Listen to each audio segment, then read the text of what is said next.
వేదిక మీద ఉన్నటువంటి నాయకులు, మిత్రులారా, కేంద్రంలో అధికారంలో ఉన్నటువంటి బీజేపీ ఆపరేషన్ కగార్ పేరుతో మావోయిస్టులంతా కూడా నిర్మూలిస్తామని చెప్పి ప్రభుత్వమే బహిరంగంగా ప్రకటిస్తుంది. హోంశాఖ మంత్రి అమిత్ షా మావోయిస్టులంతా కూడా లొంగిపోండి, లేకపోతే ఏరు వేసేస్తామని చెప్పి చెప్తా ఉన్నాడు. ఈ దేశాన్ని పరిపాలిస్తున్నటువంటి ప్రధానమంత్రి మోడీ దాన్ని పూర్తిగా సమర్థిస్తూ అన్ని రకాల చట్టబద్ధమైనటువంటివన్నిటిని కూడా పక్కకి పెట్టి ఒక నియంతృత్వ ధోరణితోన ఈ హత్యాకాండను కొనసాగిస్తుండడం అనేది జరుగుతోంది.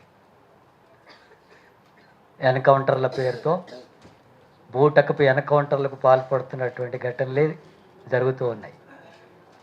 ఈ మధ్యకాలంలో జరిగినటువంటి హత్యలన్నీ మనం పరిశీలిస్తే ఎక్కడ కూడా ఎదురు కాల్పుల వల్ల పోలీసులు చనిపోయి నక్సలైట్లు కూడా చనిపోయారు అనేటటువంటి పరిస్థితి లేదు. ఏకపక్షంగా నిరాయుధులుగా ఉండేటటువంటి వాళ్ళను కూడా అరెస్ట్ చేసి నిర్బంధించి కోర్టు ముందు ఉంచి వాళ్ళు ఏవైనా నేరాలు చేసి ఉంటే కోర్టు శిక్ష విధిస్తే ఆ శిక్ష అమలు చేయాల్సినటువంటి ప్రభుత్వం తానే న్యాయమూర్తిలాగా ప్రభుత్వానికి అంటే మంత్రులకే హత్యలు చేసే అధికారం ఉన్నట్టుగా మేము వేరేస్తాం, చంపేస్తాం, లేకుండా చేస్తాం, డెడ్ లైన్ పెడతాం, ఆ డెడ్ లైన్లోగా ఎక్కడ కూడా మావోయిస్టును లేకుండా చేస్తామని చెప్పి ప్రకటిస్తుంది బహిరంగంగా. పత్రికా సమావేశాలు పెట్టి చెప్తోంది. మావోయిస్ట్ అయినంత మాత్రం ఎందుకు చంపుతావు? చంపే హక్కు నీకెవరిచ్చారు? నేరం చేస్తే కదా అరెస్ట్ చేయాల్సింది. నేరం చేసిన వాళ్ళని అరెస్ట్ చేయండి, చట్టపరంగా శిక్షించండి. కానీ మావోయిస్ట్ అయినంత మాత్రాన హత్యలు చేసేస్తాం, లొంగిపోండి అని చెప్పి బెదిరించేటటువంటిది, హత్యాకాండకు పాల్పడడం అనేటటువంటిదే చట్ట వ్యతిరేకం. ఈరోజు కేంద్రం అనుసరిస్తున్నటువంటి అమిత్ షా వివరిస్తున్నదే, దేశ ప్రధానమంత్రి మోడీ అనుసరిస్తున్నటువంటి విధానమే చట్ట వ్యతిరేకమైనది, రాజ్యాంగ వ్యతిరేకమైనటువంటిది. అలాంటి హత్యాకాండలను కొనసాగించి ఉద్యమాల్ని అణచివేస్తాం, అసమానతలకు వ్యతిరేకంగా జరిగే పోరాటాలని అణచివేస్తాం, లేదా ఆదివాసీలంతా కూడా తరిమేసి ఆ భూములనంతా కూడా కార్పొరేట్ సంస్థలకు అప్పగించే వైఖరిని కొనసాగిస్తాం, కార్పొరేట్ సంస్థలకంతా కూడా ఊడిగం చేస్తాం, ప్రజలు మాత్రం ఎదురు తిరగకూడదు, ప్రశ్నించకూడదు, వాళ్ళ తరఫున ఏ సంస్థలు ఏ పార్టీలు మాట్లాడకూడదు, మాట్లాడితే చంపేస్తాం అనేటటువంటి వైఖరి కొనసాగిస్తే ఇలాంటి ఉద్యమాలు, ప్రతిఘటనలు ఆగిపోతాయని చెప్పి ప్రభుత్వాలు అనుకుంటే అది చరిత్ర అంతా కూడా పరిశీలిస్తే ఎక్కడ కూడా అట్లా జరగలేదు. అలాంటి హత్యాకాండకు పాల్పడ్డటువంటి నియంతలే మట్టి కనిపించినటువంటి చరిత్ర ఈ ప్రజానీకానికి ఉంది, ప్రజా ఉద్యమాలకు ఉంది. అందుకని కేంద్రంలో ఉండేటటువంటి బీజేపీ ప్రభుత్వం అది ఆ ప్రాంతాల్లో, అడవి ప్రాంతాల్లో ఉండేటటువంటి భూములంతా కూడా కార్పొరేట్ సంస్థలకు, అదానీ అంబానీలకు అప్పచెప్పడానికి లక్షల ఎకరాలు అప్పచెప్పి లక్షల కోట్ల విలువ చేసేటటువంటి ఖనిజాలనంతా కూడా దోపిడీ చేయడానికి అనుకూలంగా వాటిని దోపిడీ చేయడానికి అనుసరిస్తున్నటువంటి విధానం ఇది. అది దోపిడీ కొనసాగించాలంటే అక్కడ ఆదివాసీలంతా కూడా ఆ ప్రాంతాల నుంచి తరిమేయాలి. ఆదివాసీలంతా కూడా తరిమేయాలంటే అక్కడ మావోయిస్టులు వాళ్ళకి అండగా నిలబడ్డారు, మావోయిస్టుల అండతోన వాళ్ళని తరిమేయడం సాధ్యం కావడం లేదు. లేకపోతే అమాయక గిరిజనులని, ఆదివాసీని భయపెట్టి బలవంతంగా పంపించేసి అదంతా కూడా కార్పొరేట్ సంస్థలకు ఇవ్వాలని చెప్పి అనేక సంవత్సరాల నుంచి అనుకుంటుంటే అది సాధ్యం కావడం లేదు. కార్పొరేట్ సంస్థల ఒత్తిడి పెరిగి డెడ్ లైన్ పెట్టి ఆ డెడ్ లైన్లోగా ఆ అడవులనంతా కూడా మీకు అప్పగిస్తాం, అంతలోగా వీళ్ళని నిర్మూలిస్తామని జరుగుతున్నటువంటి హత్యాకాండ ఇది. అందులో భాగంగానే హెడ్మాను కానీ ఆయన భార్యను, అట్లాగే ఆయనతో పాటు చంపినటువంటి వాళ్ళు, ఇవన్నీ కూడా బూటకపు ఎన్కౌంటర్లు. ఈ బూటకపు ఎన్కౌంటర్లను సిపిఎం పార్టీ రాష్ట్ర కమిటీ తీవ్రంగా ఖండిస్తుంది. ఈ ఎన్కౌంటర్ల మీద పూర్తిగా న్యాయ విచారణ జరిపించాలా, ఆ బూటకపు ఎన్కౌంటర్లకు పాల్పడ్డటువంటి వారి మీద చట్టపరంగా చర్యలు తీసుకోవాలని చెప్పి కూడా సిపిఎం పార్టీగా డిమాండ్ చేస్తున్నాం.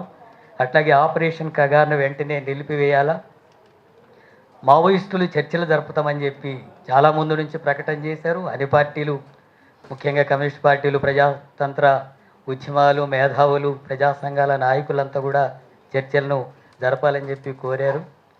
చర్చలు జరుపుతామంటే చర్చలు జరపడం లేదు.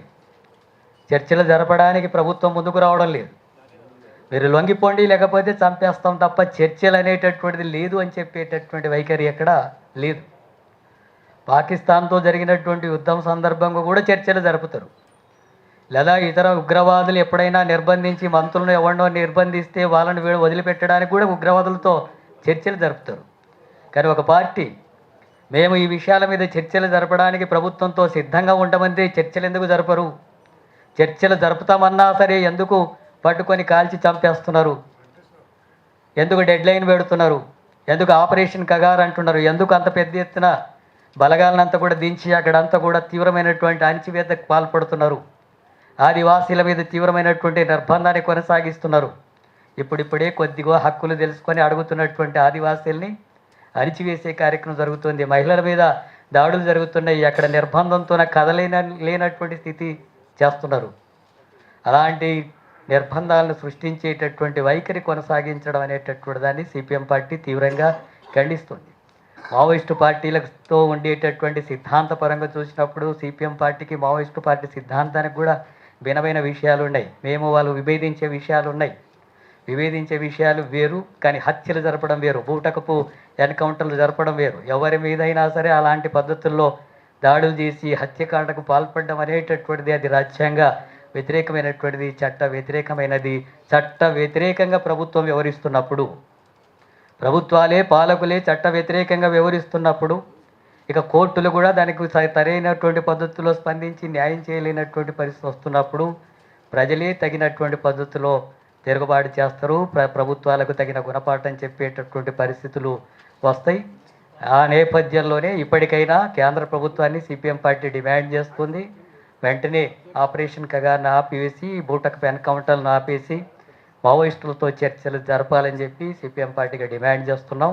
ఆ రకంగా భవిష్యత్తులో కూడా ఇలాంటి ఘటనలు జరుగుతున్నప్పుడు ప్రజలు స్పందించాల్సినటువంటి అవసరం ఉంది. ప్రజాస్వామికవాదులు స్పందించాల్సినటువంటి అవసరం ఉంది. ఈ నేపథ్యంలో అనేక రకాల ప్రకటనలు, రకరకాల అది ప్రభుత్వం ఇస్తుందా, ఇతరులు ఇస్తున్నారా, గందరగోళమైనటువంటి వాతావరణం ఉంది. ఏది మావోయిస్టు పార్టీ ప్రకటన, ఏది మావోయిస్టులది కాదు అనేటటువంటి వైఖరిలాగా అస్పష్టంగా ప్రజలంతా కూడా గందరగోళంగా ఉంటున్నటువంటి పరిస్థితులు కూడా ఉన్నాయి. అట్లాగే ప్రభుత్వ పార్టీనే లొంగిపోతున్నామని ప్రకటనలు ఇచ్చినట్టుకు వస్తుంది. మరోవైపు అలాంటిది ఏమీ లేదు, కొనసాగుతుంది అనేటటువంటి విషయాలు వస్తున్నాయి. సాయుధ పోరాటం కొనసాగించాలా లేదా మావోయిస్టు పార్టీ అంతర్గతంగా నిర్ణయం తీసుకోవాల్సినటువంటిది అది ఆ పార్టీ వైఖరి.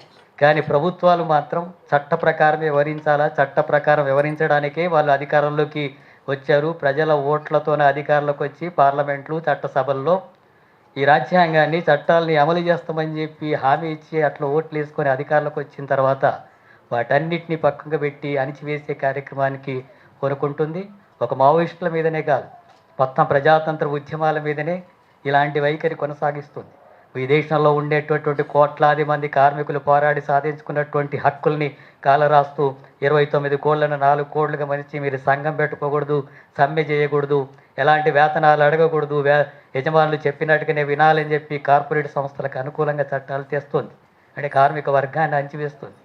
రైతాంగాన్ని అంతా కూడా మీరు భూమి నుంచి దూరం కావాలి, ఈ భూములంతా కూడా కార్పొరేట్ సంస్థలకే అప్పగిస్తాం, రైతులంతా కూడా కూలీలుగానే మారాల్సినటువంటి దుస్థితి తీసుకొచ్చేటటువంటి చట్టాలు తెచ్చి రైతాంగానికి వ్యతిరేకంగా ఉంది.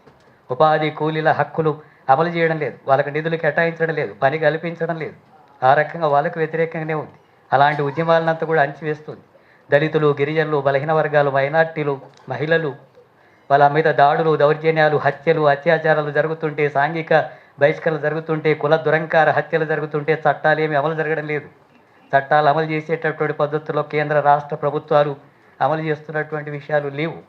తీవ్రమైనటువంటి ఆర్థిక అసమానతలు పెరుగుతున్నాయి, సామాజిక అసమానతలు పెరుగుతున్నాయి, మతోన్మాద చర్యలు పెరుగుతున్నాయి. మనుధర్మ శాసనాన్ని ముందుకు తీసుకొచ్చే ప్రయత్నం జరుగుతుంది. రాజ్యాంగాన్ని నిర్వీర్యం చేసేటటువంటి వైఖరి కొనసాగుతుంది. రాజ్యాంగాన్ని నిర్వీర్యం చేసి మనధర్మ శాసనాలే అమలు జరుగుతున్నాయి. మనధర్మ శాసనాలు అమలు జరిగే దాంట్లో భాగంగానే ఈ బూటకపు ఎన్కౌంటర్లు, కోర్టులు అవన్నీ కూడా ఏమక్కర్లేదు. ఇది ఒక ఆటవిక రాజ్యం, రాజులు పరిపాలించేటటువంటి పాలనలాగా మోడీ ఏమనుకుంటే అది జరిగేసేటట్టుగా అమిత్ షా అమలు చేస్తూ ఉంటాడు. ఇది రాజుల పరిపాలన, ఆటవిక పరిపాలన, ఇది మనుధర్మ పాలన కాకపోతే ఇంకేంటి?